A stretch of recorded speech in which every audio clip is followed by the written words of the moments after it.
she had told all 11 of those candidates no.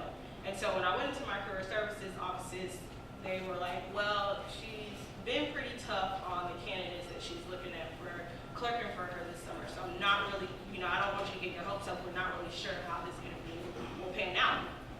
As soon as I walked into her office and sat down, there was no interview. She immediately told me that I wanted that job, that I could have that job, because I've been so active in Tulsa. She had been at events that I had planned. I had networked with her at prior events, and she said, I know you'll be a good fit for my office. I know that you're a hard worker. I know that you'll put in the work.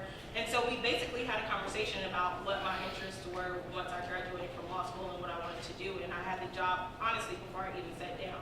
So building those type of relationships and making those networking opportunities are so important, because you never know who's watching, you never know who's listening to what you're doing, what you're saying, and you never know what opportunity networking and being involved in these organizations such as FALSA can open up for you. And so the question that I have is, how important are first year internships, and what avenues can you take to secure future internships and externships for law school students? So I have two answers for that, and I might actually address some of your previous questions too. So internships are important, but as I always warn my students, take the first semester and solely focus on your classes. Here's why. A lot of times, unfortunately, the way internships are determined are by first semester performance. And so you have all of winter break to work on finding internships. So once you get through that first semester, then you'll have almost a month-long break. That's a perfect time to get your resume together, start going to some networking events, meet with your career services office. That's a really crucial time to getting an internship. But it's crucial that you focus on your school that first semester. Now, the other thing I always tell students is it's important to get any type of experience. It doesn't matter what it is in your first summer, it's important to do something. Might not be paid, unfortunately, so you might be working part-time in a volunteer capacity. My first summer I worked for the Iowa Civil Rights Commission. They paid me a whopping $7.25 an hour, but hey, I did it, I got great experience, and then I also waited tables on the side.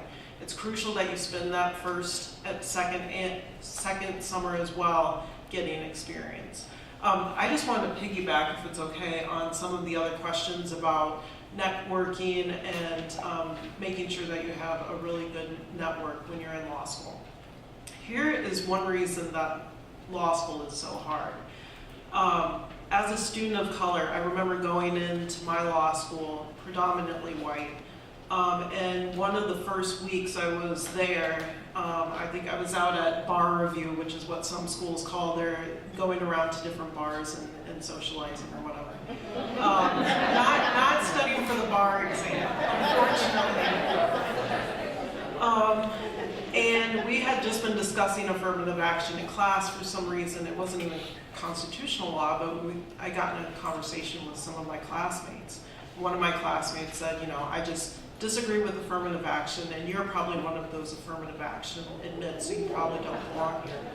Now, he was intoxicated, I hope, but the reality is you're going to experience real hostility. And so when folks are up here saying, look, it's hard, it's not just hard because the schooling's hard. It's not just hard because you're killing yourself trying to understand these cases, but it's hard because law school oftentimes is very hostile.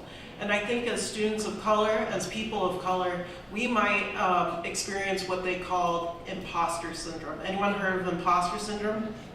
Okay, for those of you who don't know what imposter syndrome is, it's the feeling like I'm a fraud, I don't belong here. You might get into a school where your LSAT is a little bit below the median. I know I had a lower LSAT, so I went in thinking, oh my gosh, I don't really belong here. I don't know if I'm really right to be here. And then I get a comment like that from a classmate of mine, and my confidence was shot.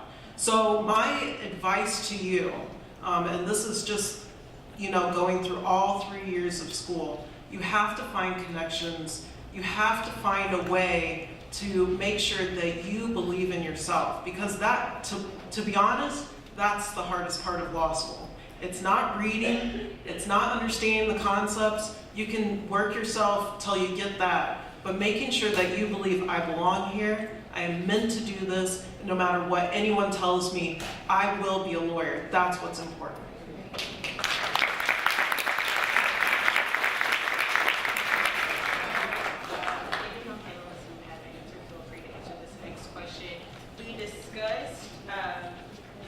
How the numbers are very used for faces of color within law school classes.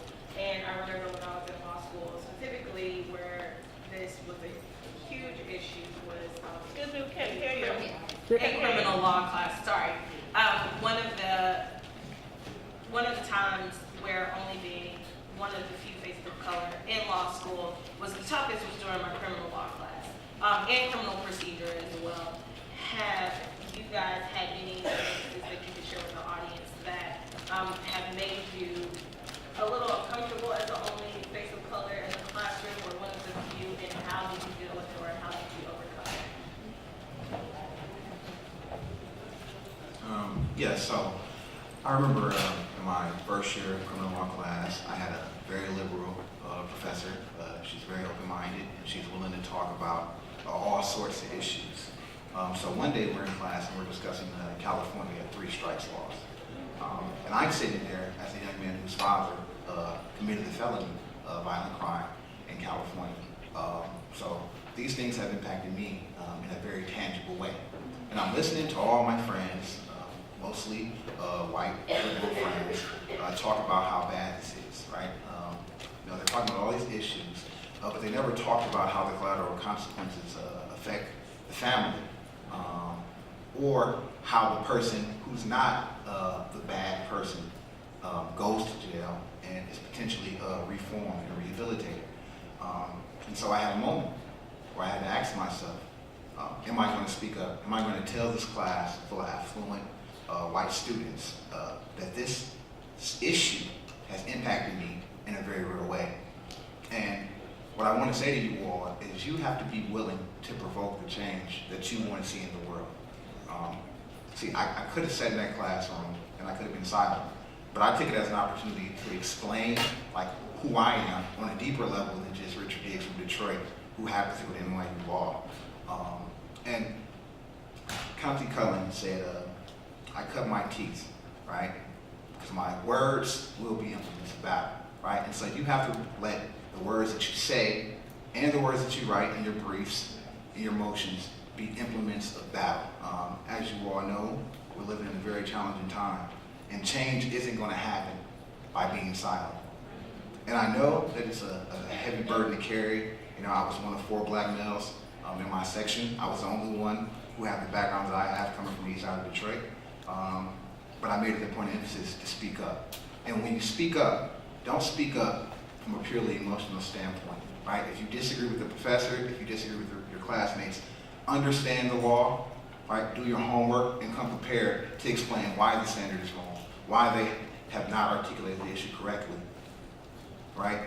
Because that's what's going to get you the respect, and that's what's going to help the people understand who you are and who we all are in this democracy that we live in. Thank you. So we also talked a little bit about how stressful law school can be, not only academically, but also socially. And one of my feelings here, not answer, please feel free to maybe give advice or pointers on how you dealt with that stress in law school, how you cope with it, and how you overcame it. So for my first semester of law school, I approached it differently. I knew that law school was a whole different kind of beast. So I cut things down, like out. I actually had a party, a going away party, with my friends and family, although I wasn't leaving the city or the state. I just made sure I see my face, take a picture, I'm not to see me for a good 3 months to get used to it. I'm serious. I had to do it because it's not only you getting used to you in law school, you have to get everyone around you used to you being in law school. So I told them, I put it on Facebook and everything. I said, don't invite me to no parties, don't invite me to no events, because I know how I am. I'm gonna want to figure out a way to make it work. And I want to, don't call me if you gotta pick up the car, do it yourself. I had to seriously train people around me to make sure that, let them know that the way you help support me is to let me be in law school, for real, and support me that way. So that's one way you can really help your family and friends. Have a going away party, do something. Do something that helps them know, okay, this is a new season in his or her life that I have to really adjust to.